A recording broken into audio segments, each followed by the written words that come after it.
नमस्कार मित्रांनो, welcome to S class education. आज आपण बघणार आहोत इयत्ता 10वी इतिहासामधील पाठ दुसरा. आय होप की तुम्हाला सगळ्यांना माहिती आहे, ही आहे आपली विजन सिरीज, ज्यामध्ये आपण सगळे चॅप्टर्स पाहणार आहोत इतिहास, भूगोल आणि राज्यशास्त्राचे. सो ही सिरीज नक्की फॉलो करा. याचा ऑलरेडी मी फर्स्ट व्हिडिओ आहे, फर्स्ट चॅप्टर जो आहे तो अपलोड केलेला आहे. आय होप की तुम्ही तो पाहिला असेल. नसेल पाहिला तर तो सुद्धा चेकआउट करा. आणि ॲज यू नो भूगोलाला पण सुरुवात केलेली आहे, त्याचे पण पहिले 3 चॅप्टर झालेले आहेत. सो नक्की चेकआउट करा, ते सुद्धा विजन सिरीज मध्येच येत आहे. ठीक आहे, so let us start with our second chapter. खरं तर पहिल्या चॅप्टर मध्ये आपण काय बरं पाहिलं होतं, तर जी काही इतिहास लेखनाची परंपरा आहे ती युरोपमधील जे इतिहासकार आहेत त्यांची परंपरा, किंवा पाश्चात्य देशांमध्ये असणारे जे काही इतिहासकार आहेत त्यांची परंपरा आपण पाहिली, त्यांचे विचार आपण पाहिले. इव्हन मी तुम्हाला काय काय गोष्टी लक्षात ठेवायच्या, कुठल्या एक्झाम मध्ये येऊ शकतात हे पण सांगितल्या होत्या. आणि आता आपण कंप्लीट करणार आहोत आपला सेकंड चॅप्टर. कंप्लीट म्हणजे बघूयात आपण किती होतोय कंप्लीट, आणि नसेल तर आपण सेकंड पार्ट बनवूयात. सो याच्यामध्ये आहे इतिहास लेखन भारतीय परंपरा. म्हणजे भारतामधले जे काही इतिहासकार आहेत त्यांची इतिहास लेखनाची परंपरा काय होती, किंवा इतिहास लेखन करताना त्यांचे विचार काय होते, त्यांनी कोणती कोणती पुस्तकं लिहिली, हे सगळं काही आपल्याला या पाठामध्ये पाहायचंय. इंटरेस्टिंग तर आहे. So let us see. I make sure की तुम्हाला झोप वगैरे येणार नाही हा चॅप्टर शिकताना. सो बघूयात आपण कशा पद्धतीने हा चॅप्टर आहे, काय काय याच्यामध्ये आहे. जसं की आपण बघतो, ऑलरेडी आपल्याला माहिती आहे की इतिहासाची काही साधनं आहेत, भौतिक साधने आहेत म्हणजे नाणी, त्याच्यामध्ये किल्ले वगैरे सगळं येतं. लिखित साधने आहेत म्हणजे जे काही लिहून ठेवलेलं आहे ते, ग्रंथ असतील, पत्र आहे, कादंबऱ्या वगैरे आहेत, किंवा शिलालेख वगैरे लिहून ठेवलेला असेल. त्यानंतर तिसऱ्या ह्याच्यामध्ये येतं ते म्हणजे मौखिक साधने, ज्याच्यामध्ये आपण एका पिढीकडून दुसऱ्या पिढीकडे काहीतरी पोहोचवतो बोलण्याच्या माध्यमातून, लिहून वगैरे नाही. त्याला आपण म्हणतो मौखिक पद्धती. तर मौखिक साधने. तर अशा प्रकारे 3 प्रकारची साधने आहेत इतिहासाची, आणि या साधनांच्या आधारे आपण इतिहास लेखन जो आहे तो करत असतो. तर इथपर्यंत सगळ्यांना डन आहे, राईट? सो त्याचाच काहीसा पार्ट आपल्याला या पाठामध्ये पण बघायचा आहे. So let us start to our chapter. So first of all, भारतीय इतिहास लेखनाची वाटचाल. इतिहास लेखनाच्या पाश्चात्य परंपरेची ओळख आपण ऑलरेडी करून घेतलेली आहे. आता या पाठामध्ये आपण भारतातील इतिहासकारांची पद्धत बघणार आहोत. प्राचीन काळातील इतिहास लेखन. आता बघा, पूर्वीचे जे काही राजे वगैरे आहेत त्यांचे पराक्रम असतील, दैवत परंपरा, सामाजिक स्थित्यंतरे इत्यादींच्या स्मृती केवळ मौखिक परंपरेने जपल्या जात होत्या, कारण खूप प्राचीन काळामध्ये लेखन कला अवगत नव्हती. आधी एक तर ड्रॉइंग्स वगैरे काढले जायचे, भित्ती चित्रे, गुहाचित्रे वगैरे आपण म्हणतो की गुहांमध्ये काहीतरी ड्रॉइंग काढलंय, त्याच्या आधारे कळतंय आपल्याला की त्या काळामध्ये कुठला प्राणी वगैरे होता. So right. सो एक तर ते आहे, किंवा मौखिक परंपरेने म्हणजे काय, की फॉर एक्झाम्पल माझ्या आईने मला काहीतरी सांगितलं असेल पूर्वजांबद्दल, किंवा कौरवांच्या पांडवांच्या गोष्टी महाभारतामधल्या, रामायणामधल्या काही गोष्टी सांगितल्या असतील या मला सांगितल्या, मी ते माझ्या पुढच्या पिढींना सांगेन. सो बेसिकली ही काय आहे, मौखिक पद्धतीने एखादी गोष्ट जी आहे तर ती पुढे चालत आलेली आहे. त्याला आपण म्हणणार आहोत मौखिक इतिहासाची साधने. ठीक आहे. सो हडप्पा संस्कृतीमध्ये मिळालेल्या प्राचीन लेखांच्या आधारे भारतामध्ये लेखन कला इसवी सनापूर्वी 3ऱ्या शतकापासून किंवा सहस्त्रकापासून सुरू झाली, किंवा त्याही पूर्वीपासून अस्तित्वात होती असं मानलं जातं. परंतु ही जी काही लेखन कला आहे याच्यामध्ये जी काही लिपी वापरलेली आहे तर ती अजूनही आपल्याला डिकोड नाही करता आली, वाचता नाही आली. कारण ऑफकोर्स तेव्हा काही एबीसीडी सारखं लिहिलं जात नव्हतं, राईट? तेव्हा चित्रलिपी वगैरे होती. आणि मग एक्झॅक्टली काय लिहिलंय किंवा कशा पद्धतीने लिहिलेलं आहे हे काही डिकोड नाही करता आलंय अजूनही. सो आपल्याकडे काहीतरी लिखित पुरावे आहेत, पण ते काय आहेत नक्की ते नाही कळलं. पण अर्थात आपण अंदाज लावू शकतो की तेव्हापासून लेखन कला अवगत होती, किंवा तेव्हापासून मानवाला काय लिहायचं, कसं लिहायचं हे तरी माहिती होतं. ते काय लिहिलंय तो मुद्दा वेगळा आहे, पण लेखन कला अवगत होती की नाही हे आपल्याला इथून कळतंय. ठीक आहे. सो त्याच्या पूर्वीपासूनही असू शकते, पण आता जे काही पुरावे मिळालेले आहेत त्याच्या अकॉर्डिंगली ते लिहिलेलं आहे. सो भारतातील ऐतिहासिक स्वरूपाचे सर्वाधिक प्राचीन लिखित साहित्य हे कोरीव लेखाच्या स्वरूपामध्ये आहे. म्हणजे दगडावरती काहीतरी कोरून ठेवलंय, ताम्रपटावरती काहीतरी कोरून ठेवलंय, किंवा भिंतींवरती काहीतरी कोरून कोरून ठेवलेलं आहे. तर अशा प्रकारे काहीतरी लिखित साधन आहे. म्हणजे अगदी कागद आणि पत्र बित्र असं नसलं तरी पण त्या काळी जी काही साधनं अवेलेबल होती त्याच्यावरती लिहून ठेवण्यात आलेलं आहे, कोरीव काम वगैरे करून. तर त्याची सुरुवात हे कोरीव लिखाण किंवा कोरीव काहीतरी ठेवण्याची सुरुवात मौर्य सम्राट अशोकाच्या काळापासून, म्हणजे इसवी सनापूर्वी 3ऱ्या शतकापासून वगैरे होते. हे कसं कळलं, कारण मे बी त्याच्या आधीचे काही असे कोरीव गोष्टींचे पुरावे कदाचित नसतील सापडले, म्हणून त्यांचं असं म्हणणं आहे की इथून पुढे कोरीव लेखाला सुरुवात झाली असावी. सम्राट अशोकाचे कोरीव लेख हे प्रस्तरांवर आणि दगडी स्तंभांवरती कोरलेले आहेत. सो बेसिकली तुम्ही जर पाहिलं असेल तर ना, त्या काळामध्ये सपोज की राजाला काहीतरी संदेश जनतेपर्यंत पोहोचवायचा आहे, तर असं स्तंभावरती कोरून लिहून ठेवलं जायचं की असा असा संदेश आहे, मग जे पण लोक असतील तिकडचे ते वाचायचे आणि त्यांना कळायचं. तर अशा पद्धतीने या सगळ्यांसाठी पण कोरीव लेख वगैरे लिहिले जायचे. इसवी सनापूर्वी पहिल्या शतकापासून धातूची नाणी, मूर्ती, शिल्पे, ताम्रपट इत्यादींवरील कोरीव लेख सुद्धा उपलब्ध होऊ लागले आणि यामध्ये महत्वाची ऐतिहासिक माहिती आपल्याला मिळते. या सर्व प्रकारच्या कोरीव लेखांमुळे संबंधित राज्याचा काळ काय आहे, वंशावळ काय आहे किंवा राज्य विस्तार कसा आहे, तत्कालीन शासन व्यवस्था काय काय आहेत, या सगळ्याबद्दलच्या महत्वाच्या घडामोडी ज्या आहेत त्याच्या आपल्यापर्यंत पोहोचतात. म्हणजे एक्झॅक्टली त्या काळामध्ये राज्याची राज्य करण्याची पद्धत कशी होती किंवा त्या काळामध्ये कुठल्या गोष्टी ज्या आहेत त्यावरती जास्त फोकस केला जायचा किंवा त्या काळामध्ये उत्पादनाची साधनं काय होती, आयात निर्यात काय केलं जायचं, हे सगळं आपल्याला कळतं जेव्हा हे सगळे पत्र आपण बघतो किंवा ऐतिहासिक लिखित पुरावे आपण बघतो तेव्हा हे सगळं आपल्यापर्यंत पोहोचतं. ठीक आहे. सो त्यानंतर तत्कालीन शासन व्यवस्था वगैरे घडामोडी काय घडतात जे काय असेल ते किंवा त्या काळचं सामाजिक रचना कशी होती, हवामान कसं होतं, दुष्काळ होता की खूप पाणी असायचं की हवा कशी होती इन जनरल ते सगळं. प्राचीन भारतीय साहित्यामध्ये रामायण, महाभारत ही महाकाव्य आहेत, पुराणे आहेत, जैन आणि बौद्ध ग्रंथ आहेत. धर्मग्रंथांखेरीज भारतीय ग्रंथकारांनी जे पण लिहिलेले ऐतिहासिक स्वरूपाचे साहित्य वगैरे आहे ते सगळं त्या ठिकाणी अवेलेबल आहे. किंवा प्रवास वर्णने असतील म्हणजे हे जे परकीय इतिहासकार आहेत ते जेव्हा आपल्या भारतामध्ये यायचे तेव्हा ते लिहून ठेवायचे की भारतामध्ये बौद्ध परंपरा आहे किंवा भारतामध्ये या भागामध्ये जैन परंपरा आहे किंवा त्याच्यामध्ये पण या गोष्टी फॉलो केल्या जातात किंवा असं जे काही असेल ते. सो ते सगळं ते त्यांच्या प्रवास वर्णनांमध्ये लिहून ठेवायचं आणि ते पब्लिश केलं जायचं. सो मग आपल्याला त्याच्या आधारे आपल्याला कळतं की त्या काळामध्ये भारतामध्ये एक स्थिती कशी होती, कुठल्या परंपरेला फॉलो केलं जायचं किंवा राज्य करण्याची पद्धत काय होती, हवामान कसं होतं, हे सगळं आपल्याला त्यांच्या जे प्रवास वर्णने आहेत त्याच्या अकॉर्डिंगली माहिती मिळते. ठीक आहे. सो त्यानंतर प्राचीन काळामध्ये राजांची चरित्रे तसेच राजघराण्यांचे इतिहास सांगणारे लेखन हे भारतीय इतिहास लेखनाच्या वाटचालीतील महत्वाचे टप्पे आहेत. आता हे लाईन सगळ्यात महत्वाची आहे याच्या पुढची.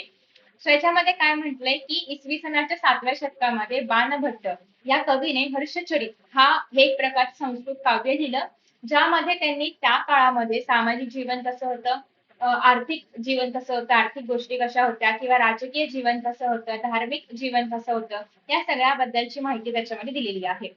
आता पुढे बघा मध्ययुगीन काळामधलं इतिहास लेखन. आता मध्ययुगीन काळामध्ये काय काय येतं, तर साधारणतः इसवी सनाच्या 12व्या शतकामध्ये कलहण यांनी काय लिहिलं, राजतरंगिणी हा ग्रंथ लिहिला ज्यामध्ये त्यांनी काश्मीरच्या इतिहासाबद्दल सांगितलेलं आहे की म्हणजे बेसिकली काश्मीर त्या काळामध्ये कसा होता, आर्थिक स्थिती कशी होती, राजकीय स्थिती कशी होती, सामाजिक स्थिती कशी होती, लोक आपापसात कशी राहायची वगैरे सगळं. मग त्यासोबतच इतिहास लेखन शास्त्र शुद्ध कसं असावं याच्या आधुनिक संकल्पनेशी हा ग्रंथ जवळचं नातं सांगतो. सो बेसिकली आधुनिक इतिहास लेखनाची वैशिष्ट्ये ज्याला आपण म्हणतो सो ती काय आहेत जी की आपण आधीच्या पाठामध्ये बघितलेली आहेत. तर तिची काही 4 वैशिष्ट्ये आहेत त्याच्याशी सिमिलर असणारा हा त्यांचा ग्रंथ आहे. त्यामध्ये अनेक कोरीव लेख, नाणी, प्राचीन वस्तूंचे अवशेष, राजकुळाच्या अधिकृत ज्या काही नोंदी असतील तर त्या, स्थानिक परंपरा काय काय आहेत किंवा साधनांचा चिकित्सक अभ्यास करून ग्रंथ रचला गेलेला आहे असं कलहण यांचं म्हणणं आहे. आधुनिक भारतामध्ये मुस्लिम राज्यकर्त्यांच्या दरबारातील इतिहासकारांच्या लेखनावरती अरबी आणि फारसी इतिहास लेखनाचा किंवा इतिहास लेखनाच्या परंपरेचा प्रभाव पाहायला मिळतो. त्यांनी जी काय भाषा इतिहास लेखनासाठी वापरलेली वगैरे आहे त्यावरून आपण असंही म्हणू शकतो. ठीक आहे. आफ्टर दॅट नेक्स्ट आहे की ओके सो मध्ययुगीन काळामध्ये मुस्लिम इतिहासकार जे होते त्यांच्यामध्ये कोण कोण आहे बघा. जियाउद्दीन बर्नी हा एक महत्वाचा इतिहासकार त्यामध्ये होऊन गेला. त्याने तारिक ई फिरूज शाही नावाचा ग्रंथ लिहिलाय. त्यामध्ये त्याने काय स्पष्ट केलंय, तर इतिहासामध्ये म्हणजे जेव्हा इतिहासकार इतिहास लिहितो तेव्हा त्याचं कर्तव्य फक्त राज्यकर्ता किंवा फक्त राजा किंवा राजकीय गोष्टी एवढंच न राहता म्हणजे त्या राजाचे काही गुणदोष असतील किंवा त्या राजाने जे काही धोरण मांडलं असेल त्याचे पण काहीतरी गुणदोष असतील तर ते दोष पण सांगितले पाहिजेत, फक्त त्या राजाचं कौतुक नाही करायचंय असं त्यांनी त्यांच्या तारीखी फिरुशाहीमध्ये मांडलं. ठीक आहे. सो एवढंच नव्हे तर संबंधित काळातील विद्वान व्यक्ती कुठल्या होत्या म्हणजे फक्त राजा नाही. तर फॉर एक्झाम्पल आपण म्हणतो की विजयनगरचे ते कृष्णदेवराय होते किंवा अकबराच्या काळामध्ये वगैरे नवरत्न असायचे म्हणजे त्यांच्या दरबारामधले जे 9 व्यक्ती आहेत तर त्यांना म्हणजे वेगवेगळ्या डोमेन मधले त्यांना आपण नवरत्न म्हणायचो. ठीक आहे. सो हे कशामुळे कळलं, कारण त्यांच्याबद्दलचा पण इतिहास लिहिला जात होता. सो राज्य दरबारामधले जे पण विद्वान व्यक्ती असतील, जे पण अभ्यासक आहेत, साहित्यिक आहेत किंवा सांस्कृतिक जीवनाशी म्हणजे सांस्कृतिक जीवनावरती त्यांचा प्रभाव पडणार आहे, असे जे काही लोक आहेत त्यांचा पण इतिहास याच्यामध्ये लिहिला गेला पाहिजे. बर्नीच्या या सरणीमुळे इतिहास लेखनाची व्याप्ती अधिक विस्तारली आणि नवीन नवीन विचार जे आहेत तर ते पुढे येऊ लागले.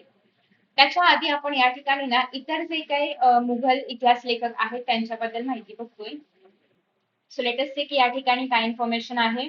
अल्बेरुनीने विविध ज्ञानशाखांमध्ये भारतीयांनी जी काही कामगिरी केली किंवा भारतामधलं जे काही समाज जीवन आहे त्याबद्दल अरेबिक भाषेमध्ये त्यांनी लिहून ठेवलेलं आहे. सो पुढील काळामध्ये अनेक परदेशी इतिहासकार भारतामध्ये आले, ते भारतामध्ये राहिले आणि त्यांना भारताविषयी काय काय वाटतंय हे याची माहिती त्यांनी एका ग्रंथामध्ये दिली.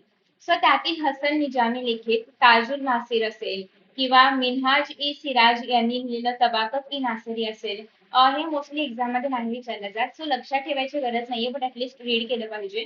अमीर खुसरो यांचे विपुल लेखन असेल किंवा तुझुक ई तैमूर यांनी जे तैमूर लंग लिहिलेलं आहे त्यांचं म्हणजे हे तैमूर लंगाचं आत्मचरित्र आहे. सो याह्या बिन अहमद सरहिंद यांनी तारिक ई मुबारक शाही यांसारखे ग्रंथ लिहिलेले आहेत. त्यांच्या लेखनातून आपल्याला भारतातील मध्ययुगीन कालखंडासंबंधीची माहिती मिळते.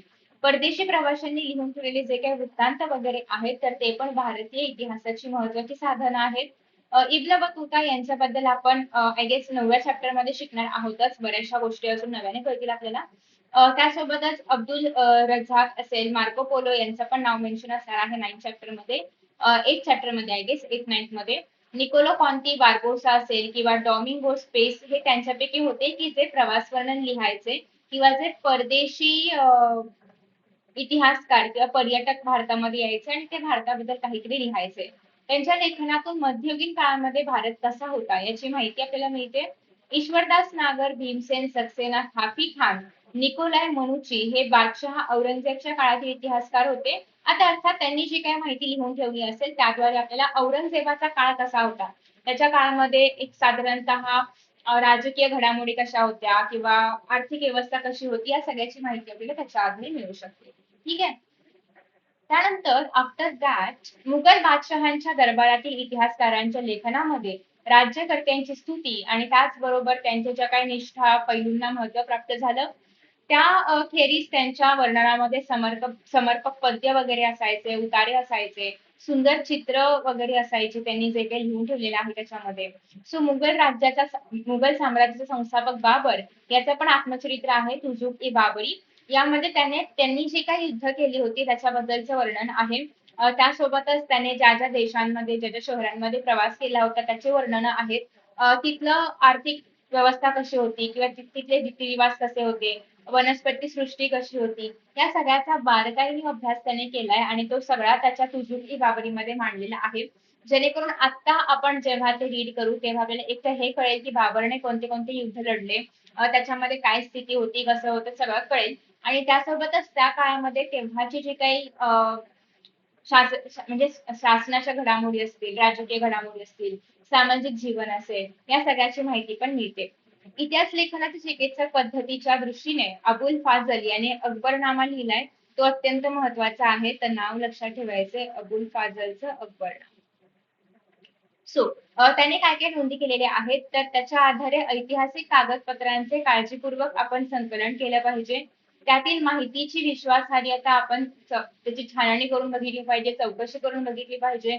आणि अबुल फजलने जी पण ही पद्धत अवलंबलेली आहे संशोधनाची तर ती पूर्वग्रह विरहित म्हणजे काय, तर बेसिकली आपल्याला असं मत असतं एखाद्या पर्टिक्युलर राजाबद्दल की हा असाच आहे. फॉर एक्झाम्पल हिटलर बद्दल मत आहे की तो क्रूरच आहे. आता आपण नाही पाहिले हिटलरला, पण त्याच्यामुळे त्याच्याबद्दलच्या काही चांगल्या गोष्टी मे बी असू शकतात, त्या न लक्षात घेता फक्त आपण त्याच्या क्रूरताच लक्षात ठेवून लिहिणं, याला आपण म्हणतो काहीतरी आपला पूर्वग्रह बनलेला आहे, आपला काहीतरी समज बनलेला आहे आणि तोच आपण उतरवतोय. मे बी असू शकते की त्याच्याबद्दल काहीतरी चांगलं पण असेल ते आपण त्याच्याकडे लक्ष नाही देत आहोत, जस्ट बिकॉज की आपल्याला ऑलरेडी माहिती आहे की हिटलर क्रूर होता. सो असा कुठलाही पूर्वग्रह दूषित दृष्टिकोन ठेवायचा नाहीये. नवीन काही पण इन्फॉर्मेशन असेल मग ती चांगली असेल किंवा वाईट असेल, दोन्ही अँगलने बघायचं आहे, ती पण आपल्या इतिहास लेखनामध्ये मेन्शन करायची आहे.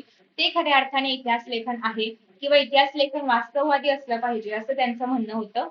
त्यानंतर बखरवरती टिपाली हा विचारली जाते. तर बखर हा ऐतिहासिक साहित्यामधला एक महत्वाचा प्रकार आहे, ज्यामध्ये आपण शूरवीरांचे काही गुणगान लिहून ठेवतो किंवा ऐतिहासिक घडामोडी असतील, लढाया असतील, जे थोर पुरुष आहेत, जे थोर नेते आहेत, त्यांचे चरित्र वगैरे असतील, हे सगळं काही बखरीमध्ये लिहिलं जातं.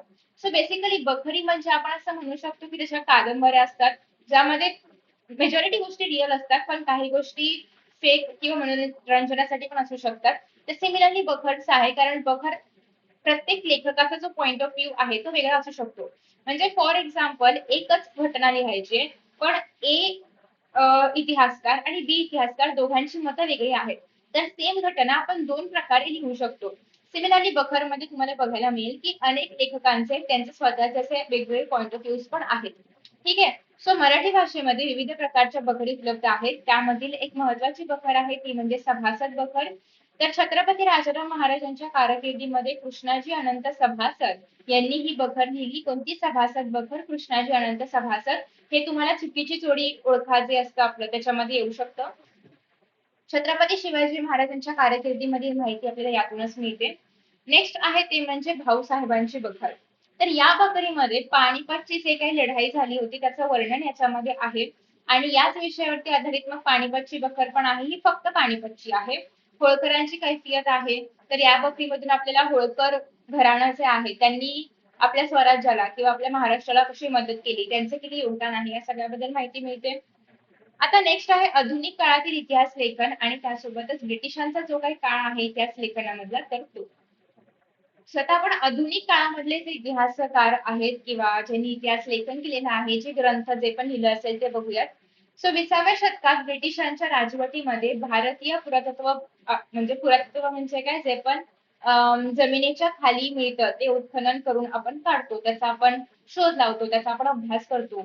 तर भारतीय पुरातत्व सर्वेक्षण खात्याचे पहिले सरसंचालक अलेक्झांडर कॅनिंगहॅम यांच्या देखरेखीखाली अनेक प्राचीन स्थळांची माहिती घ्यायला सुरुवात झाली. उत्खनन म्हणजे जमिनीमधून खोदून खोदून काहीतरी बाहेर काढणं, त्यासाठी सुरुवात झाली. आणि त्यासाठी त्यांनी प्रामुख्याने बौद्ध ग्रंथांमध्ये जे काय उल्लेख असतील की या या ठिकाणी लोक राहायचे, सो त्या ठिकाणी जाऊन बघितलं. मग किंवा इतर कुठल्याही ग्रंथामध्ये असं असेल की या म्हणजे असतं ना की या नदीच्या काठी वस्ती होती वगैरे, तर ते ठिकाण शोधून काढलं जायचं. पुढे जॉन मार्शल याच्या कारकिर्दीमध्ये हडप्पा संस्कृतीचा शोध लागला आणि भारतीय संस्कृतीचा इतिहास इसवी सन पूर्व 3ऱ्या शतकापासून आहे किंवा त्याहीपेक्षा पूर्वीपासून मे बी असू शकतो, असा एक नवीन दृष्टिकोन आपल्याला मिळाला. म्हणजे जसं आता फॉर एक्झाम्पल आता आपण म्हणतो की हडप्पा पासून सुरुवात झाली. जस्ट इमॅजिन की त्याच्या आधीचे काहीतरी पुरावे आपल्याला मिळाले, तर आपण म्हणू की तेव्हापासून मग इतिहास लेखनाला सुरुवात झाली किंवा त्याच्या आधीचे अजून काही पुरावे मिळाले. म्हणजे बेसिकली जेव्हा आपण इतिहासाबद्दल बोलतो ना तेव्हा ही ऑन गोईंग प्रोसेस आहे. म्हणजे जसे पुरावे मिळतील त्याप्रमाणे इतिहासामध्ये बदल पण होऊ शकतात आणि अर्थात होत गेले पाहिजे, हे आपण आधीच्या पाठामध्ये पण पाहिलंय. भारतामध्ये अनेक ब्रिटिश अधिकारी आले होते, त्यांनी पण इतिहास लेखन केलं. पण त्यांनी जे काही इतिहास लेखन केलं केलं होतं ना त्याच्यावरती वसाहतवादी विचारांचा प्रभाव होता. म्हणजे त्यांनी त्यांच्या पॉइंट ऑफ व्ह्यू मधून लिहिलं होतं.